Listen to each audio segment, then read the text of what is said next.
dia a todos e a todas. Quero cumprimentar o professor Vladimir, o professor Nakano, em nome do qual eu cumprimento todos os professores aqui presentes. É realmente um privilégio poder falar dessa proposta aqui nessa escola, né, que nos formou há muito tempo.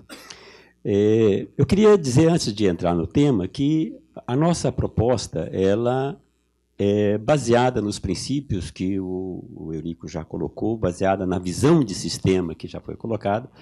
Queria dizer duas coisas que são importantes. Primeiro, que essa proposta é uma proposta construída de consenso. Muito debate, muita discussão e a busca sempre do consenso. Porque qualquer reforma tributária ela tem que buscar o consenso, porque ela precisa ser aprovada pela sociedade. Portanto, o consenso é fundamental. E nós temos aqui um início bom para discutir, né, já que temos formações bastante diferenciadas.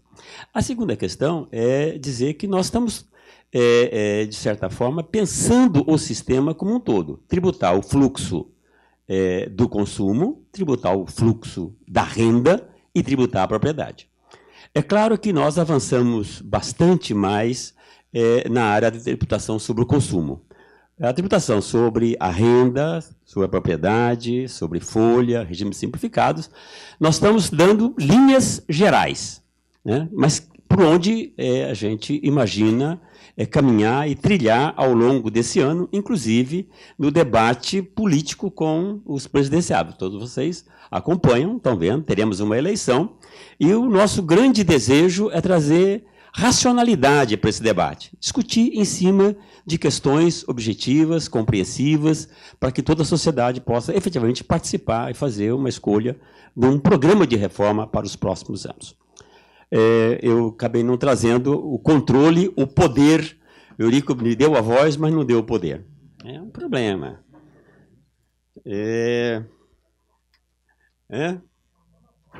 Você vê como são as coisas. É o consenso, mas peronomúltiplo, né? Sempre tem alguma... Bem, na área da tributação sobre o consumo, é bastante conhecido, já foi bastante debatido, quais são as distorções do modelo que nós estamos vivendo. Então, fundamentalmente, a fragmentação das bases de incidência, nós temos 5 tributos, PIS, COFINS, ICMS, ISS, incidindo sobre pedaços da base do consumo da população brasileira. Temos uma infinidade de incentivos fiscais, regimes especiais e alíquotas efetivas, a tal ponto que, efetivamente, ninguém sabe quanto é que paga de imposto quando você compra qualquer coisa no mercado. Isso é tão risível, né, que se fez uma lei dizendo é obrigado a colocar qual é o valor da alíquota, né? E foi demonstrado, Panzarini fez uma BLAG, né, demonstrou que banana paga mais imposto do que cerveja. Ou seja, é uma loucura, ninguém sabe mesmo. A tributação que nós temos do ICMS, principalmente, é feita na origem, que dá base para toda a guerra fiscal, que ao longo de décadas praticamente acabou com a arrecadação do ICMS neste país. E esse modelo, então, tem um monte de impacto negativo. Organização ineficiente da produção, elevado custo de compliance e de administração do lado do Estado, alta litigiosidade e tensões federativas. Ou seja, está tudo de ruim, né? Mas como é que a gente avança nisso? A nossa proposta, nesse sentido, não tem nada de inovador. Nós estamos propondo aquele negócio chamado by the book. Pega o livro e põe. Ou seja, estamos propondo um IVA que é o que tem no mundo inteiro. Os países que fizeram reformas mais recentes adotaram o IVA, que é um imposto sobre valor adicionado, que incide em todos os elos da cadeia e que, objetivamente, quem paga o tributo é o consumidor final. Ponto. Então, não tem nenhuma invenção, não tem nenhuma novidade nisso. Então, a proposta é juntar PIS, COFINS, IPI, ICMS e ISS num imposto chamado IBS. Agora, o que tem de novidade? Novidade é a transição. Primeiro, nós estamos propondo que essa mudança se faça ao longo de 10 anos. Então, nesse sentido, é uma novidade. A gente está propondo que se crie o IBS com uma alíquota pequena, vou mostrar o gráfico logo à frente, uma alíquota pequena, que vai crescendo ao longo do tempo, enquanto as alíquotas dos impostos atuais vão diminuindo de forma a manter a arrecadação proporcional, e ao fim de 10 anos, o sistema velho desaparece e teremos o novo. O Márcio disse uma vez que isso seria a URV da reforma tributária. Nós achamos meio pretensioso, mas vocês podem falar que eu não acho ruim, não. Né? Isso seria complementado por um imposto seletivo específico, né, sobre bens que se queira, de alguma maneira, reduzir o consumo. Fundamentalmente, fumo, bebida, etc. Então, IVA e imposto seletivo. Como é que se dá a transição? A transição, esse gráfico mostra isso com clareza. Nós temos aqui o IBS, se eu conseguir acertar o laser, não consegui. O olho não funciona. Mas essa linha vermelha, né, forte, subindo ao longo do segundo ano em diante, e todas as outras linhas descendo de tal forma que, no 10º ano, os impostos velhos desaparecem e o imposto novo, então, entra em toda a sua plenitude. Quais são as características? É importante, embora seja um IVA clássico, nós temos algumas características que são marcantes e que eu acho que é relevante a gente trazer para o debate. A primeira é que nós teremos uma incidência não cumulativa sobre bens e serviços. Ou seja, cobrou o elo seguinte da cadeia, pega o crédito e aproveita, e assim sucessivamente, da maneira que não haja cumulatividade.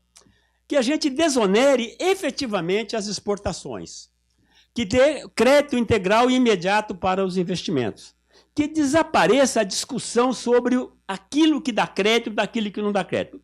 Todo bem que foi comprado, utilizado no sistema, dá crédito. Ponto. Crédito chamado crédito financeiro.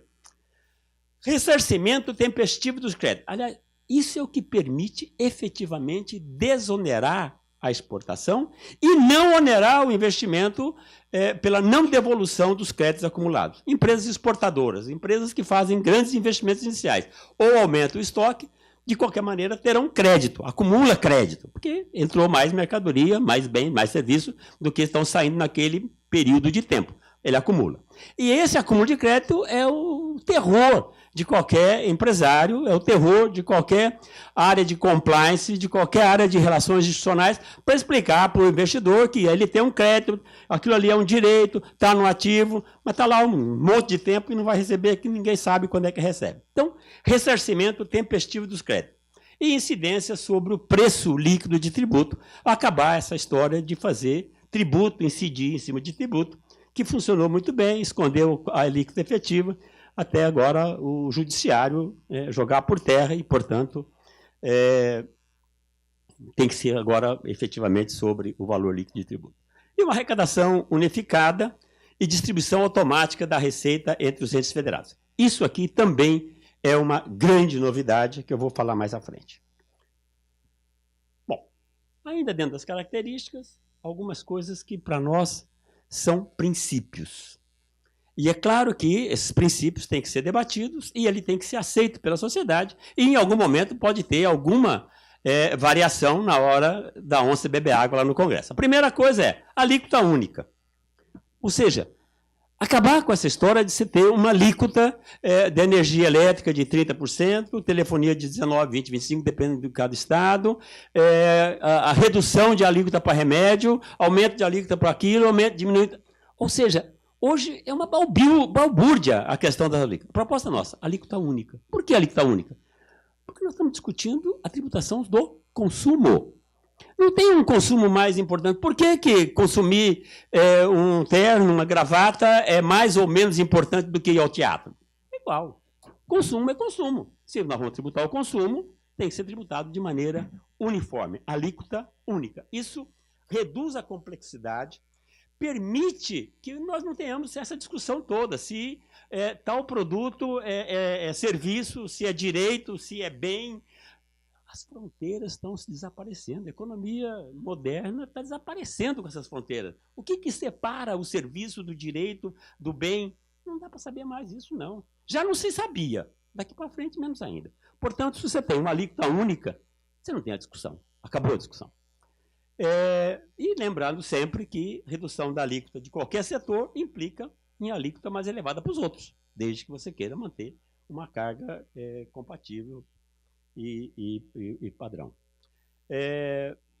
Os regimes especiais, em princípio, a gente gostaria que não tivesse, mas nós estamos tão acostumados com regimes especiais que alguns necessariamente vão se manter. Então, regime especial para a tributação do fumo, tributação de cerveja, bens commodities que têm um preço de venda mais ou menos determinado. Então, veículos que têm sistemas específicos de administração tributária. Mas o objetivo é que tenha o mínimo de regime especial possível e que tenha uma alíquota uniforme para fortalecer a transparência.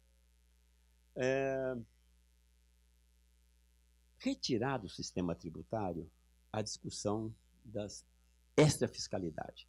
Porque nós temos uma tendência de colocar aspectos de política pública que às vezes são meritórias, outras não, umas mais, outras menos, mas enfiar no sistema tributário a política pública, para incentivar isso, reduzir o consumo daquilo, aumentar aquilo outro.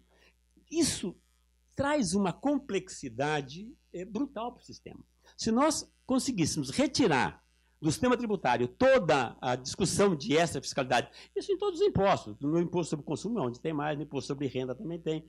Se a gente conseguisse tirar essa questão da extrafiscalidade de questões sociais, cesta básica, que é uma briga política para comprar, regionais, Zona Franca de Manaus, setoriais, enfim, se a gente conseguisse retirar toda essa fiscalidade, o sistema seria muito mais simples e nós poderíamos transladar essas políticas para o lado correto, que é o lado da despesa.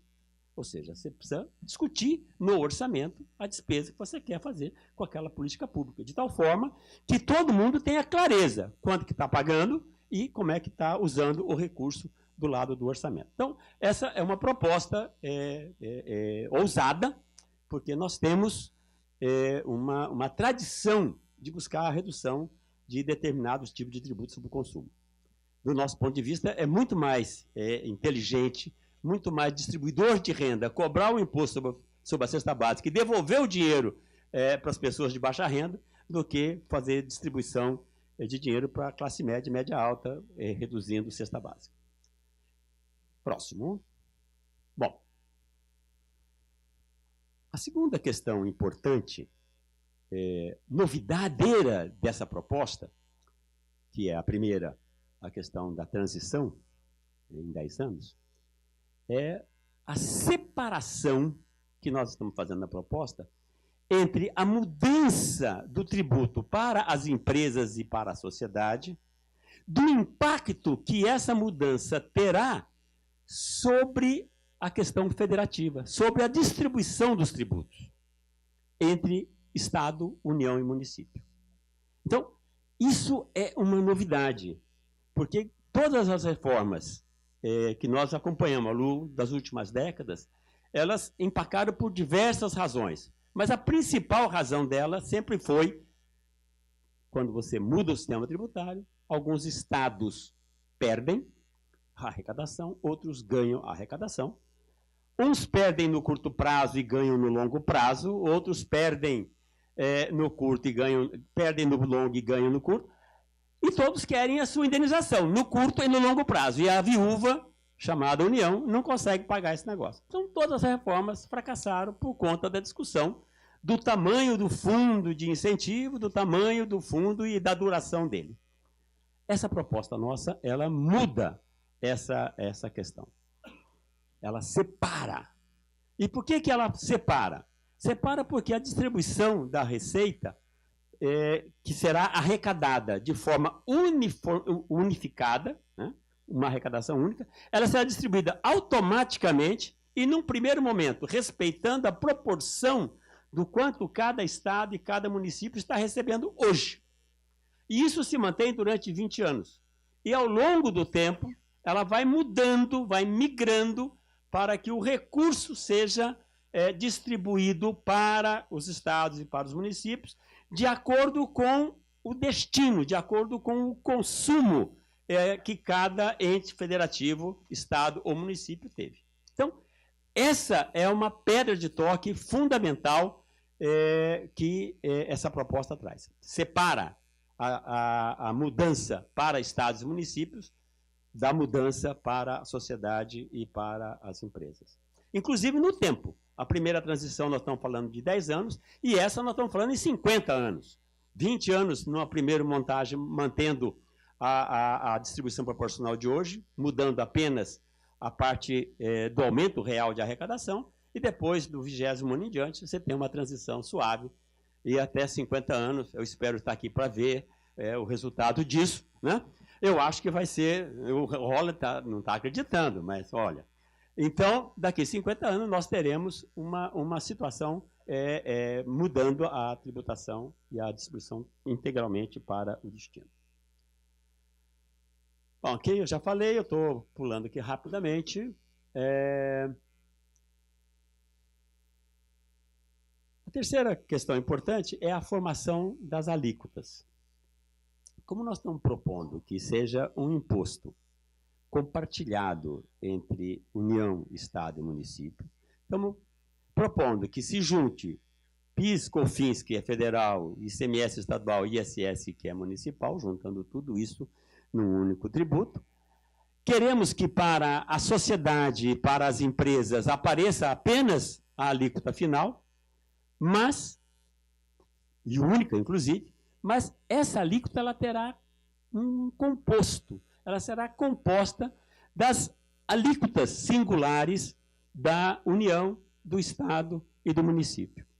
E essas alíquotas federais, estaduais e municipais correspondem às atuais destinações que nós temos hoje do PIS, COFINS e do IPI, e estaduais do ICMS, municipais do ISS. Essa é uma questão assim, bastante relevante nesse modelo. Inclusive, lateralmente, esse modelo resolve um dos pequenos problemas, ajuda a resolver um dos problemas da rigidez orçamentária que o Fernando Rezende falou aqui em nosso último encontro. Nós temos rigidez da receita destinada para a educação, para isso, para aquilo outro. Toda vez que você quer mudar alguma coisa, você tem que aumentar a arrecadação 2 vezes para usar uma parte para a educação ou uma parte para a saúde, porque está tudo amarrado. A proposta nossa é que a gente tenha uma configuração da alíquota onde cada pedaço da alíquota tenha a sua destinação, que é a que tem hoje. Então, uma parte da alíquota, 2%, é para a educação, tantos por cento é da saúde. E uma alíquota parcela livre. De tal forma que, se a União, o Estado ou o município quiser alterar a sua alíquota na sua parcela livre ou criar um programa novo, ele pode ir lá e criar e aumentar apenas a parte livre. E mantém a alíquota efetiva da saúde, da educação, que ele já tinha obrigação de cumprir. Essa tabela mostra exatamente isso. Eu vou mostrar a tabela aqui, vocês não vão enxergar os números, mas eu estou aqui só chamando a atenção, porque tendo a tabela, vai estar no texto, e leiam, e não percam. Na próxima aula, nós vamos tomar... desculpa, eu esqueci aqui, misturei aqui as estações.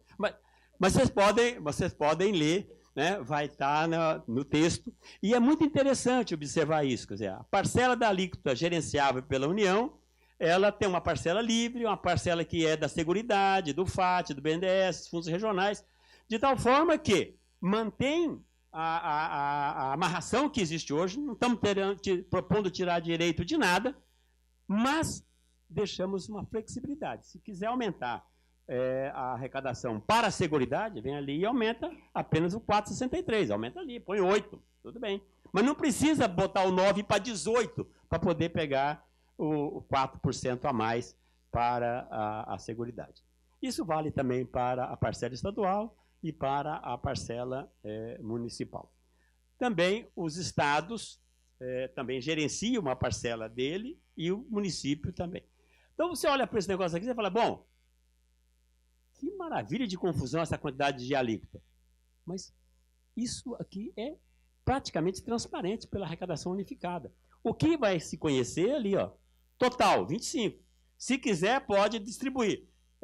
13 dos estados, 9 para a União e 2 para o município. Enfim, mas não tem dificuldade nenhuma de mostrar qual é a alíquota que está sendo paga pelo consumidor final. Ele sabe, vai estar lá, 25. Isso aqui é um número tentativo, obviamente. Mas 25, 26, 27, 28. É um número único e a alíquota será única. Mas todo mundo que tiver interesse pode saber qual é a parcela de cada um. Bom, o doutor Eurico colocou com clareza, né? A questão jurídica é fundamental, vamos ter que passar por mudanças constitucional, legislação será em âmbito nacional, cobrança e fiscalização coordenada e uniformizada entre União, Estados e municípios, interpretação, consulta com os órgãos dos 3 fiscos, o contencioso, a nossa proposta é que tenha a primeira instância estadual, a segunda harmonizadora nacional e o contencioso jurídico, judicial, seja federal. Então, em linhas gerais, essa é a nossa proposição para o imposto sobre bens e serviços, que já está bem mais avançado do que as outras áreas que nós vamos continuar discutindo aqui com vocês. Não percam os próximos capítulos. Aqui a questão do simples, mas eu não vou tocar porque o tempo já está esgotando. O API tem 10 minutos para falar só de simples, ele aproveita e fala isso. Muito obrigado.